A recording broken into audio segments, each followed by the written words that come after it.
परमेश्वर के महान और अद्भुत अनुग्रह से ये समय परमेश्वर ने हमको एक बार फिर से प्रदान कर दिया है कि हम बाइबल के कुछ ऐसे रहस्यों के ऊपर से पर्दा हटाने का प्रयास कर रहे हैं जिनको हमने पढ़ा तो हजारों बार है, लेकिन उसको हमने कभी भी उस प्रकार से नहीं समझा है जिस प्रकार से अब हम उसको समझने का प्रयास कर रहे हैं।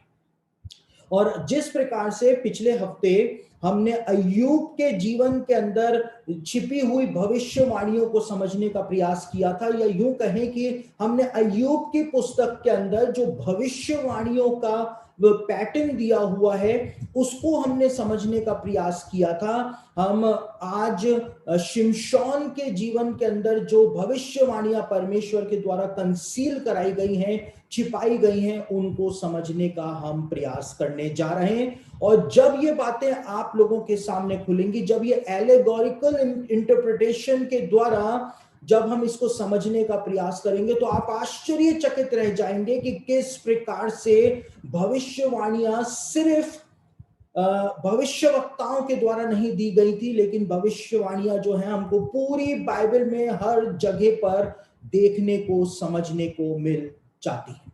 और यशाया के अंदर परमेश्वर ने पहले से ही इस बात को कहा था कि मैं तो प्राचीन काल से ही आदि की अंत की बात बताता हुआ आया हूं, यानी कि मैं तो अंत की बात आदि से बताता हुआ आया हूं। परमेश्वर ने इस बात को कहा था। परमेश्वर ने कहा था I declare and from the beginning, यानी कि मैं तो शुरुआत से ही बताता हुआ आया हूं कि अंत में क्या होगा, अंत के दिनों में वास्तव में क्या होगा। तो हम उसको एक दूसरे नजरिए से, दूसरे दृष्टिकोण से समझने का अब प्रयास कर रहे हैं। और हम आज शिमशोन के जीवन के ऊपर अपना ध्यान केंद्रित करेंगे। शिमशोन जो है, जिस प्रकार से अय्यूब की पुस्तक के अंदर एलेगोरिकल तरीके से, प्रतीकात्मक रूप से इजराइल देश यहूदी जाति के प्रतीक के रूप में सामने आया था, उसी प्रकार से शिमशोन जो है वो भी अपनी कहानी में इजराइल देश के प्रतीक के रूप में, या हम यूं कहें कि यहूदी जाति के प्रतीक के रूप में हमको सामने आता हुआ दिखाई दे जाएगा। तो अब हम अपने लेसन को स्टार्ट करते हैं। और शिमशोन की ये कहानी जो है, इसके लिए यहूदी रब्बियों का, या यूं कहें कि यहूदी ज्ञानी पुरुष जो हुए, उन लोगों का ये मानना रहा है कि शिमशोन की ये कहानी एक फिक्शन है, वास्तव में ऐसा नहीं हुआ होगा। और इसके पीछे एक कारण भी है। यहूदी जो ज्ञानी पुरुष थे, जूइश सेजेस जो थे, या जूइश स्कॉलर्स जो थे, वो वास्तव में छिपाना चाहते हैं कि एक इजरायली ने किस प्रकार से परमेश्वर का अपमान किया, परमेश्वर को नीचा दिखाया। परमेश्वर ने उसको जन्म दिया था, लेकिन उसके बाद जो उस बात को छिपाने के लिए ऐसा लगता है कि यहूदी ज्ञानी पुरुष इस बात को कहते हुए आए हैं कि शिमशोन की कहानी जो है वो एक फिक्शन है, यानी वो काल्पनिक है। दूसरी ओर जो यहूदी रब्बी हैं, ज्ञानी पुरुष नहीं लेकिन यहूदी रब्बी जो हैं, अब यहूदी ज्ञानी पुरुष अलग होते हैं, यहूदी रब्बी अलग होते हैं। इस बात को भी मैं आपको यहां पर क्लियर कर रहा हूं। ज्ञानी पुरुष यहूदी रब्बियों से भी ज्यादा ज्ञानी होते हैं, वो जूइश सेजेस हैं। और अब हम जूइश जो रैबाय हैं उनके बारे में बात कर रहे हैं कि यहूदी रब्बी इस बात को कहते हैं कि न्यायों की पुस्तक के अंदर शिमशोन की कहानी को बाद में कभी इंसर्ट किया गया है, बाद में कभी लगाया गया है, पहले ये मूल रूप से ये कहानी नहीं थी। यानी कि यहूदी रब्बी भी उस बात को छिपाना चाहते हैं कि शिमशोन ने किस प्रकार से, एक इजरायली, एक यहूदी होने के बावजूद, शिमशोन यहूदी तो नहीं था, क्योंकि जो यहूदा के गोत्र के लोग हुआ करते थे वो ही यहूदी कहलाया करते थे, और आज भी वही यहूदी कहलाते हैं। तो शिमशोन जो था वो एक इजरायली था। इजरायली यानी 12 गोत्रों में से जो एक गोत्र था, दान का गोत्र जो था, उसके वंश से शिमशोन उत्पन्न हुआ था। तो एक इजरायली होने के अकॉर्डिंग शिमशोन जो था उसने कैसे परमेश्वर का अपमान किया, कैसे उसने अपनी अनॉइंटिंग को तुच्छ जाना, इसलिए यहूदी रब्बी जो है इस बात को कहते हैं कि हो सकता है इस शिमशोन की कहानी को बाद में न्यायों की पुस्तक के अंदर डाला गया। लेकिन हमारे पास इस बात के पुख्ता प्रमाण है कि शिमशोन की कहानी एक फिक्शन नॉवेल की कल्पना नहीं है, ना ही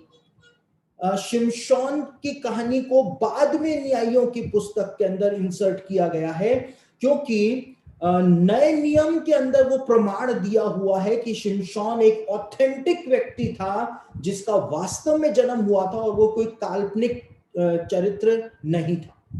और कहां पे नए नियम में बताया हुआ है? इब्रानियों की पत्री उसका 11 अध्याय 32 से लेकर 34 वचन पढ़े तो वहां पे इब्रानियों के लेखक ने शिमशोन को हीरोज ऑफ द फेथ के अंदर इंक्लूड किया, विश्वास के नायकों में इंक्लूड किया, और इस बात को बताया कि किस प्रकार से शिमशोन ने बड़े बड़े काम किए थे। यानी शिमशोन एक ऐतिहासिक व्यक्ति था, वास्तविक व्यक्ति था, उसने वास्तव में वो सारे काम किए थे जो न्यायियों की पुस्तक में बताए हुए हैं। और ये सिर्फ जैसा मैंने आपको बताया कि यहूदी रब्बी और यहूदी ज्ञानी पुरुषों के द्वारा शिमशोन, क्योंकि खुद की इज्जत बचाने के लिए वो शिमशोन को एक काल्पनिक पात्र जो है वो घोषित करने का प्रयास करते हैं। दूसरी ओर शिमशोन के जीवन के अंदर एक और जो सबसे महत्वपूर्ण घटना घटित हुई थी, वो ये घटित हुई थी कि शिमशोन जो था उसका एक मिरेकल बर्थ हुआ था। लेकिन ये मिरेकल बर्थ जब उसका हुआ था तो उस समय जो स्वर्गदूत था जिसका नाम अद्भुत था, वो शिमशोन की मां के पास आया था। अब देखिए यहां पर एक और बहुत महत्वपूर्ण बात आपको समझनी पड़ेगी कि बाइबल में हर किसी के नाम बताए गए हैं, यहां तक कि स्त्रियों के नाम भी बताए गए हैं, लेकिन शिमशोन की मां का नाम बाइबल में नहीं बताया गया है। शिमशोन की मां को गुमनाम रखा गया है। शिमशोन की मां को सिर्फ मिसेस मानो, यानी मानो उसका पति था, सिर्फ पति के नाम से ही जाना जाता है। यानी श्रीमती मानो के पास स्वर्गदूत आया था, स्वर्गदूत का भी नाम बताया गया है कि वो स्वर्गदूत का नाम अद्भुत था, लेकिन शिमशोन की मां का नाम नहीं बताया गया। तो मिसेस मानो जो थी उनके पास स्वर्गदूत आता है और स्वर्गदूत आकर के मिसेस मानो को कहता है कि तेरे पुत्र उत्पन्न होगा, लेकिन तू मदिरा का और दाख मधु का सेवन बिल्कुल भी मत करना, और वो नाजिर होगा। और नाजिरों की ये व्यवस्था थी कि नाजिर जो हुआ करते थे परमेश्वर के, मूसा की व्यवस्था में गिनती की पुस्तक उसका 6 अध्याय 1 से 3 में यदि आप पढ़ेंगे तो नाजिरों की व्यवस्था बताई हुई थी कि वो अपने बाल नहीं कटा सकते थे और वो दाख मधु और मदिरा दोनों नहीं पी सकते थे, और साथ ही साथ वो किसी मरे हुए को भी नहीं छू सकते थे। ये नाजिरों की व्यवस्था थी। तो बताया था कि उसके सिर पर कभी छुरा मत फिरने देना, वो दाख मधु कभी नहीं पिएगा, मदिरा कभी नहीं पिएगा, किसी मरे हुए को भी वो नहीं छुएगा।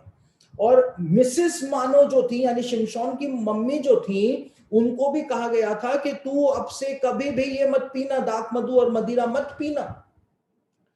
देखिए बाइबल में तो ऐसा नहीं बताया गया है न्यायियों की पुस्तक में, लेकिन स्वर्गदूत ने जो मानो की पत्नी से कहा तो हमको एक संकेत मिलता है कि हो सकता है कि मानो की पत्नी यानी शिमशोन की मां जो थी वो दाख मधु और मदिरा पिया करती थी, इसीलिए उसको कहा था कि तू ये बिल्कुल भी मत पीना। अब हो सकता है कि मिसेस मानो जो थी वो दाख मधु और मदिरा का सेवन किया करती होंगी, हो सकता है। और यदि वो कंसीव करने के बाद भी यानी गर्भ धारण करने के बाद भी उसके गर्भ के अंदर शिमशोन आ जाता, उसके बाद भी यदि वो मदिरा और दाख मधु का सेवन करती रहती तो क्या होता? उस तो का जवाब जो था वो स्वर्गदूत ने नहीं दिया था, स्वर्गदूत ने सिर्फ प्रतिबंधित किया था तू ऐसा सेवन मत करना। लेकिन उस तो का जवाब जो है वो हमको आज हमारे समय की जो मेडिकल साइंस है वो प्रदान करती है। और हमारे समय की मेडिकल साइंस इस बात को बताती है कि जो गर्भवती स्त्रियां मदिरा का सेवन करती हैं, नशीली जो पेय होते हैं उनका सेवन करती हैं, तो उनके गर्भ के अंदर जो बच्चा होता है उसको फीटल अल्कोहल सिंड्रोम हो जाता है, यानी FAS उसको हो जाता है। और फीटल अल्कोहल सिंड्रोम जो होता है, जब एक गर्भवती स्त्री मदिरा का सेवन करती है तो उसके खून के द्वारा जो नाभि नाल होता है, उस नाभि नाल से होता हुआ वो मदिरा जो है, वो शराब जो है, वो बच्चे के अंदर भी पहुंच जाता है और बच्चे को जन्म विकार हो जाते हैं, बर्थ डिफेक्ट्स उसके अंदर आ जाते हैं।